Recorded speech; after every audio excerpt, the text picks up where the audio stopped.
Hello everyone and welcome back to another video from Wake&Tech.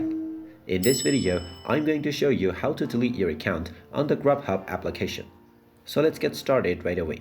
If you look around within the Grubhub application and you still don't find an option to delete your account, then in order to delete your account, you will need to use the application support page. Go ahead and open up the iOS App Store or the Google Play Store depending on your device, and then tap on the search box and then type in and search for Grubhub. Now from the search results, tap on the Grubhub application and then scroll down and you will find the app support button. Go ahead and tap on it and you will find the website, the phone number as well as email address.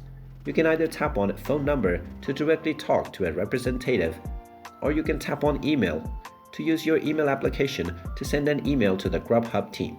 Now within the subject section, you can simply type in delete my account, and then within the main body, you can explain that you want your account to be deleted and that you don't want to use Grubhub anymore. After typing all of this, you can simply tap on the send button at the top right corner, and this will send your email to the support team for Grubhub.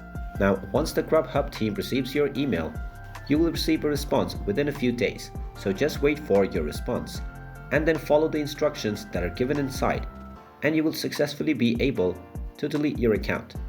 And there you have it. That is how easy it is to delete your account on the Grubhub application. If you find this video helpful, make sure you hit that like button and subscribe to our channel if you haven't done so already. Also ring that notification bell to never miss another update from us. Thank you for watching and I will see you again in the next video.